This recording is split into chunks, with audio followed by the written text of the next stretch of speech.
गोपाला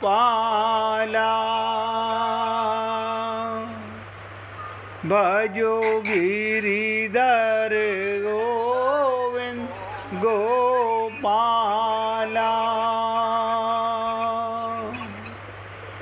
भजो मुरली मनोहर नंद लाला भजो मुरली मनोहर नंद लाला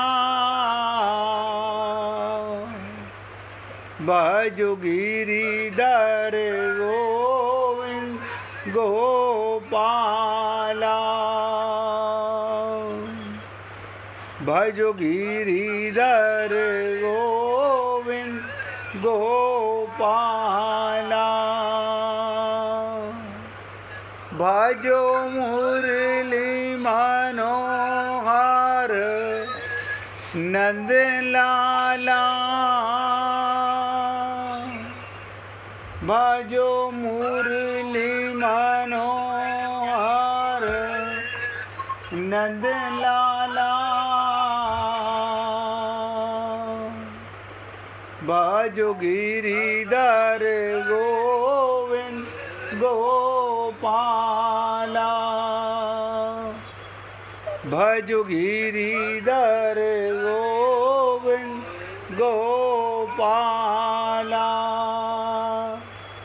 बोलिए वृंदावन बिहारी लाल की जय। जय जय श्री राधे, जय जय श्री राधे। सभी भक्तों से निवेदन, बहुत एकाग्रचित्त होकर सत्संग के प्रत्येक शब्द को पूरी ताकत लगा के समझें। मैं कल भी पूछना भूल गया कि 2 दिन पहले आपके साथ एक लीला पर चर्चा की गई थी। कल पूछना, तृप्ता जी अपने मोबाइल की आवाज़ बंद कर लीजिए।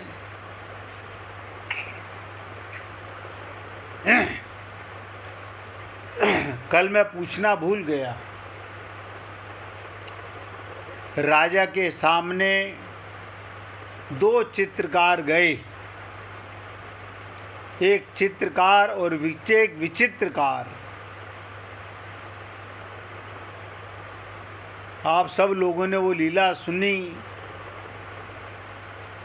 अगर याद रही हो तो मैं पूछना चाहूँगा, वो जो हमने लीला सुनाई थी उससे हमने क्या प्रेरणा ली? क्या अंतर है चित्रकार में और विचित्रकार में?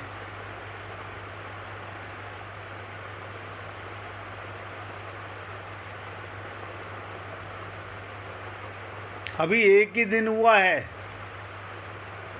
ज़्यादा पुरानी लीला नहीं है। अगर कोई भक्त बताएगा तो मुझे बहुत अच्छा लगेगा। चित्रकार का मतलब क्या और विचित्रकार का मतलब क्या?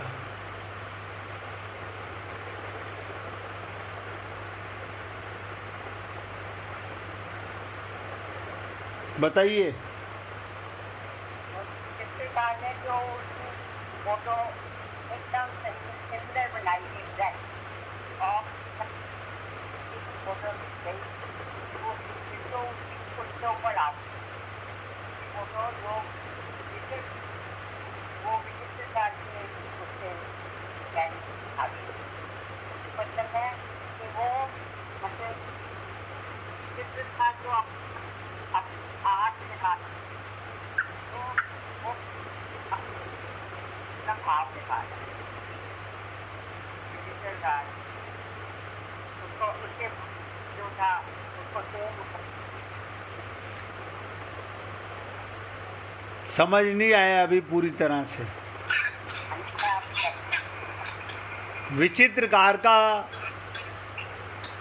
विचित्रकार ने क्या बनाया? कुछ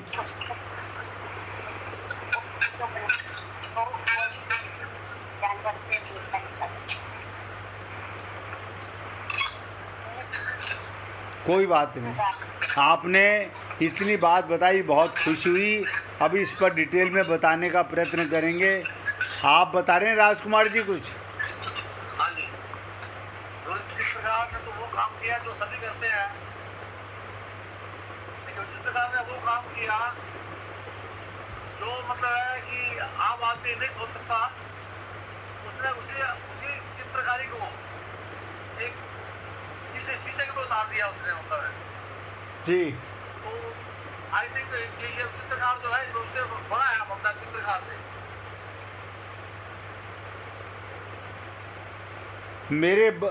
ये कथा सुनाने का तात्पर्य क्या था?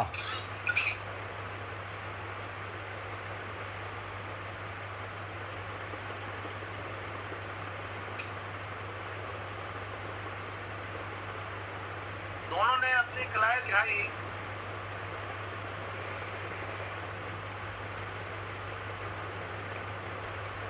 दोनों ने अपनी कला का प्रदर्शन किया, लेकिन जो चित्रकार ने जो किया वो किया जो आम आदमी सोच नहीं सकता, आप चित्रकार नहीं कर सकता। कोई बात नहीं। और कोई भक्त बताना चाहे? भाई जी, आप बताना चाहती हैं? भैया जी, मैंने कथा तो नहीं सुनी है, लेकिन मैं ये अनुमान लगा सकती हूँ चित्रकार मनुष्य हैं, जो देखते हैं उसी को हूबहू प्रिंट कर देते हैं या बना देते हैं। लेकिन विचित्रकार प्रभु हैं, जिन्होंने की रंग बिरंगी इतनी अद्भुत दुनिया बनाई, जिसका कोई अंत नहीं है, जो हम कल्पना भी नहीं कर सकते हैं, वो सब है। कोई बात नहीं। देखो, 3 भक्तों ने, बाई जी ने तो कथा सुनी नहीं, अपने भाव से बताया। राजकुमार जी ने, मिसिज मेहरा ने सुना, उन्होंने प्रयत्न किया, अच्छा लगा, खुशी हुई ये जानकर। मैंने आपको बताया था कि राजा के सामने 2 कलाकार गए। राजा से कहा कि राजन, हम अपनी कला का प्रदर्शन करना चाहते हैं। तो राजा ने पूछा कि आप में क्या विशेषता है? तो उसने कहा, मैं चित्रकार हूँ, मैं ऐसी कला आकृति बनाऊंगा जिसे देखकर आप चकित रह जाएंगे। दूसरे से पूछा कि आप में क्या विशेषता है? तो दूसरे कलाकार ने कहा, मैं विचित्रकार हूँ। तो राजा बोला, विचित्रकार क्या होता है? बोले, ये जब मैं दिखाऊंगा तब पता चलेगा। तो चित्रकार से पूछा कि तुम्हें क्या चाहिए? उसने कहा, मुझे 1 मास का समय चाहिए, ये सामान चाहिए, एक दीवार चाहिए, और उस दीवार के बाहर एक पर्दा चाहिए जिसे कोई देखे ना। जो कला मैं बनाऊं वो 1 मास के बाद पर्दा गिराया जाए।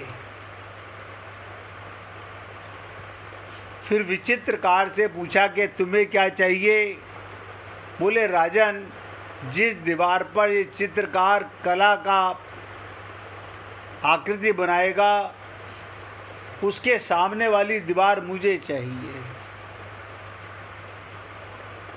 बोले, आपको क्या सामान चाहिए? बोले मुझे सामान कुछ नहीं, केवल घिसने वाली बट्टी चाहिए।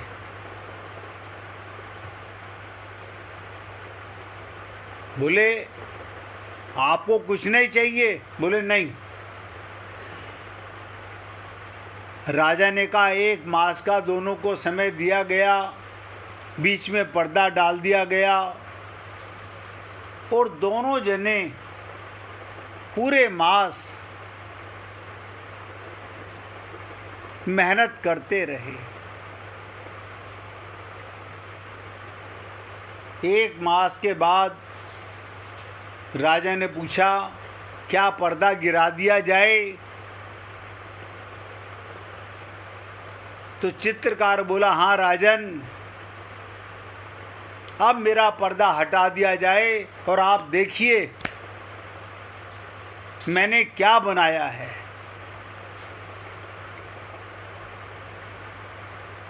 विचित्रकार से भी पूछा कि भाई आप तैयार हो? बोले बिल्कुल तैयार है, पर्दा तो एक ही है।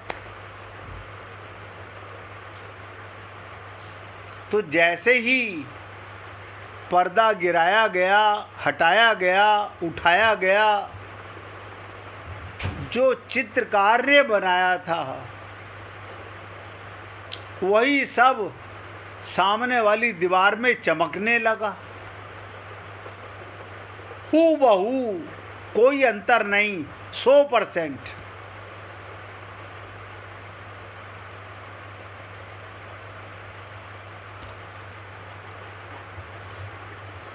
तो चित्रकार बोला ऐसे कैसे हो सकता है, ये तो मेरा बनाया हुआ था। तो विचित्रकार ने कहा कि तुम चित्र बनाते हो, तुम कर्म करते हो, और विचित्रकार एक संत होता है जो हमारे अंतःकरण के आईने को आईना बना देता है, शुद्ध कर देता है। क्या मतलब? व्यक्ति के जीवन में ये रहता है ये मेरा, ये मेरा, ये मैंने बनाया, ये मैंने बनाया। लेकिन संत क्या करते हैं?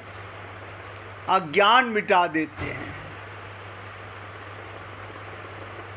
जो भी भाई जी ने कहा, विचित्रकार तो भगवान है, सब कुछ भगवान करते हैं, लेकिन आप और हम लोग अपना अहंकार पाल लेते हैं कि मैंने किया, मैंने बनाया।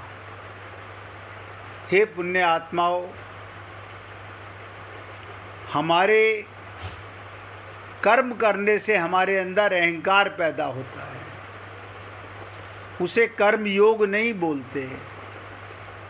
कर्म वही श्रेष्ठ होता है जो परमात्मा के निमित्त कर्म किया जाता है, उसे कर्म योग बोला जाता है। और हमारे जीवन में जब कोई संत महात्मा आता है तो कुछ नहीं करता, आपको और हमें पता नहीं चलता। आप और हम लोग यूं ही सत्संग में रोज आते रहेंगे, सत्संग सुनते रहेंगे, अपने आप अंतःकरण शुद्ध होने लगेगा। आप कहेंगे गुरु ने मेरा अंतःकरण कैसे शुद्ध कर दिया? जैसे करत करत अभ्यास के रोज सत का संग करते करते मन का आईना शुद्ध होने लगा, आत्मज्ञान होने लगा, हमें कर्म ज्ञान भक्ति समझ में आने लगी। तो राजा बड़ा प्रसन्न हुआ और उस विचित्रकार को राज गद्दी दी। हमने आपसे 2-3 दिन पहले ये भी निवेदन किया कि जनक जी वेदेही थे, राजा तो थे लेकिन वेदेही थे। आप कहेंगे नाम होगा वेदेही, ना ना ना, आत्मज्ञान अब आप बताइए, आप ये मिट्टी का शरीर मैं मानने को खुश होते हो या ना मिटने वाली आत्मा को मैं मान के खुश होते हो? आप परमात्मा को अपना मान के खुश होते हो, सब में परमात्मा को देखते हो, या संकीर्ण होकर ये शरीर के नातेदार, शरीर से बनाया हुआ संसार, इनको अपना मान के खुश होते हो? छोटे से कुटिया में रहने वाला उसमें अहम करता है, और जिसका अंतःकरण शुद्ध हो जाता है, जित देखूं तित श्याममयी है, सब में भगवान को देखने लगता है, सारी सृष्टि अपने पिता की मानने लगता है। मैं आपसे ये बात इसलिए पूछना चाहता था कि आप लीला तो सुनते हो, बहुत अच्छी बात है, और बार बार निवेदन भी करता हूँ कि भैया किसी को समझ नहीं आए तो पूछ लीजिए, लेकिन मुश्किल क्या है, वही बात जो मेरे गुरुदेव कहा करते थे, और मैं भी वो त्रुटि करता था। क्या हम शब्द सुनते हैं, लेकिन शब्दों को अपनी बुद्धि के कटोरे में ले लेते हैं और अपनी बुद्धि से डिसीजन निकालने लगते हैं। यानी हम वो चीज़ पकड़ने का प्रयत्न नहीं करते कि हमको बताया क्या गया, हम कहते हैं हम समझ गए। समझ गए का मतलब होता है यथारूप।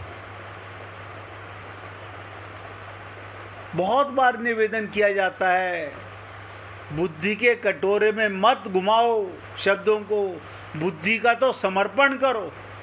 जब तक मन बुद्धि का समर्पण नहीं होगा, सत्संग से हमें लाभ नहीं मिलेगा। फिर उम्मीद करता हूँ, फिर आप सबसे ये निवेदन करता हूँ, शरणागति इसी को बोलते हैं। मन बुद्धि का ना लगाना अब आपको और हमको आदत पड़ चुकी है। संसार में सबकी बातों में मन लगाना, बुद्धि लगाना। हम बाज़ार में 2 रुपये की चीज़ लेने जाते हैं, बुद्धि लगाते हैं, तो हमें आदत पड़ गई है बुद्धि लगाने की। बात कह सकता हूँ क्या? बहुत जरूर कह सकते हो मेरे भाई। मेरी उम्र 78 साल की है। जी भैया। इंडोनेशिया शुरू हो चुका है, याद नहीं रहती है मेरे को बात। ठीक है भैया। बल्कि तो मैं तो मतलब प्रैक्टिकल उस पर चल रहा हूँ। बहुत सुंदर है, ये ज़्यादा बेहतर है। बल्कि वो कोशिश करता हूँ, लेकिन मैं आप कल की बात को आप मेरे से रिपीट कराओ, मैं नहीं कर सकता। कोई बात नहीं मेरे भाई, मगर आप उसको समझते तो हो ना। लिखता तो नहीं हूँ मैं कहीं। नहीं, लिखने की जरूरत भी नहीं है, और लिख के फिर मैं पढ़ सकता हूँ वैसे। आप देखो भाव को, आपने बहुत अच्छी बात कही, आप भाव को पकड़ते हो और भाव से अपने अंदर अंतर लाते हो। देखो कहावत है, दवा सेवन करने के बाद, बीमारी मिटने के बाद दवा का नाम कौन याद रखता है? मुझे अपने सालों के बच्चों के नाम भी याद नहीं रहते। मुझे भी याद नहीं रहते मेरे भाई।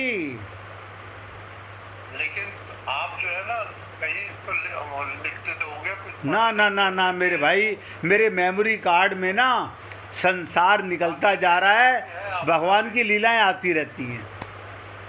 और मैं जितने वो छोड़ी थी ना डिस्पेंसरी, जब तक मेमोरी ठीक थी, काम करना आदमी बंद कर देता है ना, तो मेमोरी जो है डाउन होती चली। समझ रहा हूँ मेरे भाई, यही हो रहा है आज। बस मैं तो यही निवेदन करता हूँ, मन बुद्धि मत लगाओ, मन बुद्धि को समर्पण करके सुनो। जैसे हमारे बुद्धि को अपने मतलब व्यवहार में ऐसा करो, भगवान ही कर रहा है सब। बस बस बस बस बस बस हम भगवान ही हमें इतनी हिम्मत दे रहा है कि हम इतना भी बोल पा रहे हैं। मैंने आप सही कह रहे हो, सांस का, बल्कि भगवान ही बोल रहा है। सांस का, एक सांस का नहीं पता हमें। इससे और बड़ी बात सांस बताऊं, चलेगा नहीं चलेगा। भगवान ही बोल रहा है। ये तो हमें लगता है कि मैंने बोला, उसकी बिना ताकत के हम बोल भी नहीं सकते। वही बोल रहा है, कोई सांस, अगला सांस आए ना आए ये पता नहीं। बिल्कुल बिल्कुल बिल्कुल बिल्कुल। तो भाई मेरी तरफ से मुझे माफ नहीं नहीं मेरे भाई, माफ़ करने की बात ही नहीं है। आप, मैं तो, मेरे लिए हाँ, आप आदरणीय हैं।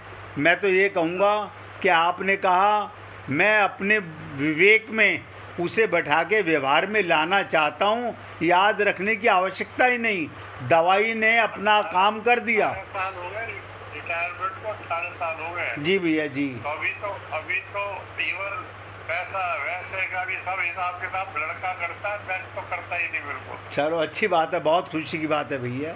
मुझे तो याद नहीं, मैं तो सब त्याग दिया है। अच्छा है, सब भूल जाना ही, देखो संसार को भूल जाने में ही भलाई है। हाँ, वही वही मैं कह रहा हूँ कि थोड़ी बहुत तो याद था मुझे, मैं हिम्मत भी कर रहा था, शीशे कोई का याद था बस मुझे। कोई बात नहीं भैया। तो अब यही, ये आपने शीशा जो याद रखा ना, संत क्या करता है, हमारे अंतःकरण को शीशा बना देता है कि सब में भगवान नजर आने लगता है। हाँ, सही कह रहे हो। जैसे मैंने कहा था कि आप और हम लोग आईना देखते हैं तो हमें अपनी सूरत नज़र आती है। और मैंने ये एग्जाम्पल भी उस समय दिया था कि गोपियाँ कहती हैं कि जब भी देखती हूँ आईना, एक घनश्याम तेरी सूरत नज़र आती है। हाँ, क्यों? आँख में देखने वाला वो, दिखने वाला वो, देखने वाला परमात्मा। जैसे आपने अभी कहा, ये जो कुछ मैं बोल रहा हूँ ये भी परमात्मा ही बोल रहा है। बहुत सुंदर। इसलिए सभी पुण्य आत्माओं से निवेदन करूँगा, बुद्धि मत लगाओ। शरणागति का मतलब, समर्पण का मतलब यही होता है। क्योंकि हमें जो माइक बुद्धि मिली है, माइक मन मिला है, वो संसार में लगाने के लिए है, भगवान के प्रेम में लगाने के लिए नहीं है। अब कल मैंने आपके साथ चर्चा चली, भक्ति के 3 प्रकार बताए थे। और महात्मा बुद्ध कहते हैं, ये भी चर्चा हुई थी कि जैसे एक सागर को कहीं से भी चखो, एक सागर को कहीं से भी चखो, लेकिन वो खारा नजर आता है। अच्छा, मैंने एक बार अभी मैं विदेश गया जब पीछे, वहाँ का सागर का पानी चख के देखा। मैंने कहा हो सकता है शायद यहाँ का मीठा हो, वहाँ का भी खारा। किसी सागर का जल मीठा नहीं होता। तो महात्मा बुद्ध कहते थे भक्ति तो एक है।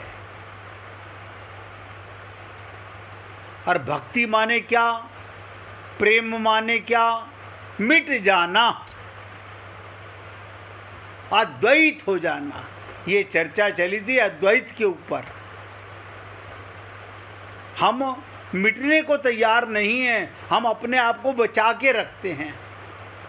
अब बताओ, भगवान को पाना है तो कहाँ लोगे उसे?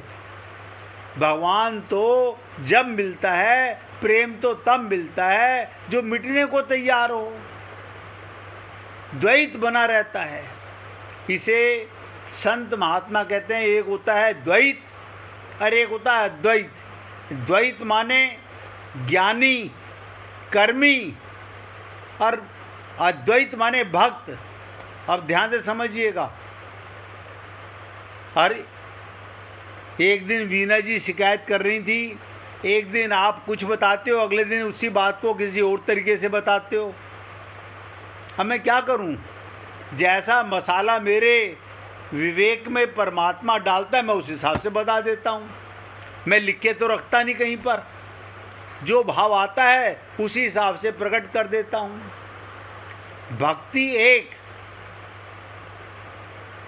और मैंने कहा ये तीन जो चीज़ें हैं, भक्ति के तीन प्रकार, ये माया के कारण गुण के तीन प्रकार की माया है। सात्विक माया, राजस्व माया और तामस माया। और इसी प्रकार से लोगों ने सात्विक भक्ति, अपने स्वार्थ के लिए हमें स्वर्ग चाहिए, ये सात्विक भक्ति है। हमें तो धन चाहिए, हम मंदिर तो जा रहे हैं, हम पूजा तो कर रहे हैं, लेकिन किसके लिए? अरे मंदिर जाएंगे, भगवान हमारा मकान बनाएंगे, भगवान हमारे बच्चा पैदा करेंगे। तो तुम्हें एक ऐसे भ्रम पैदा हो गया कि तुम पैदा करोगे, सब कुछ भगवान ही करता है। अभी नरेंद्र भाई ने क्या कहा, मैं बोल रहा हूं, ये भी उसी की ताकत है। एक सांस नहीं ले सकते हम। तो बुद्ध ने कहा एक प्रकार की भक्ति, यानी पूरे विश्व में कहीं चले जाइए, सब जगह भगवान एक है। हाँ, नाम अलग अलग रखे हुए हैं। तो जैसे सागर का पानी कहीं भी चखो खारा, एक रस। फिर नारद जी ने तीन विभाजन कर दिए एक के। बोले जब तक व्यक्ति को, देखो मैं वहीं से जोड़ने जा रहा हूँ, जब तक व्यक्ति अपनी बुद्धि लगाएगा, अपने को शरीर मानेगा, तब तक वो तीन प्रकार की भक्ति करेगा। कुछ लोग सात्विक भक्ति करते हैं। आप और हम लोग ऐसा महसूस करते हैं, वो रोज़ पूजा करने जाता है, रोज़ मंदिर में जाता है। अब देखो, जब तक हमें ज्ञान नहीं था, हमारे ऊपर गुरु की कृपा नहीं थी, हम भी ऐसे ही समझते थे। मैं भी ऐसे ही समझता था कि बड़ा सात्विक विचार का व्यक्ति है, रोज़ पूजा पाठ करता है, भगवान का भक्त होगा। लेकिन जब ये समझा कि मंदिर में जाने वाले 99% तो मांगते होते हैं, प्रेम के लिए नहीं जाते, मिटने के लिए नहीं जाते, संसार मांगने के लिए जाते हैं। और संसार कौन मांगेगा? जो अपने को शरीर मांगेगा।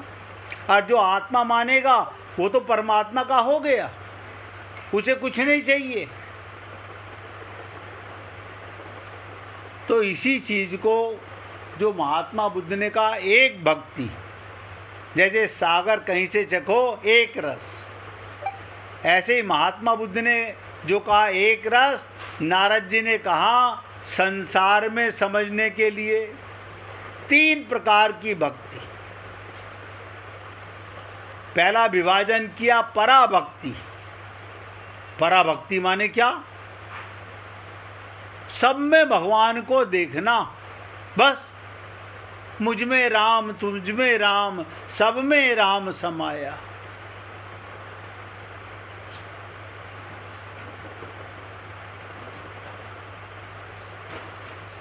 दूसरी भक्ति गौणी भक्ति, दोयम। और तीसरी भक्ति नीची भक्ति, यानी राजस और तामस। आज संसार में देखा जाता है ये तीन ही प्रकार के भक्त लोग मंदिरों में खूब जाते हैं, सात्विक, राजस और तामस।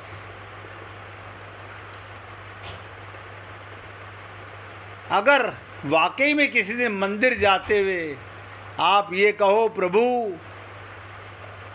मेरी मैं मिटा दो, मेरा अहंकार मार दो, मुझे शरीर का नहीं आत्मज्ञान करा दो, मैं आपका अंश हूँ। लेकिन आप देखोगे वहाँ तो 99% लोग पर्चे ले लेके जा रहे हैं।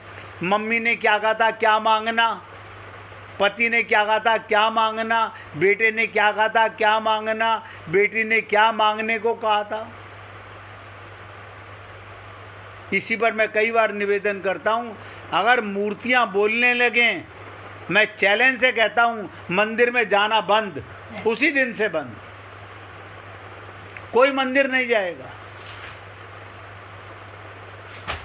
क्यों? जानत है प्रभु सबके मन की। अब भगवान बोल पड़े हमारी चोरी पकड़ी जाए, अब हम जाएंगे? कभी नहीं जाएंगे। तो कल एक प्रकार की भक्ति की चर्चा की गई थी, पहले उसकी चर्चा करेंगे, फिर दो भक्ति की चर्चा करेंगे, उसके बाद भरत जी और राम जी के मानसिक प्रसंग की, मानसिक रोग की चर्चा करेंगे। बहुत एकाग्रता के साथ पहले कीर्तन करेंगे, उसके बाद चर्चा होगी। हरे कृष्ण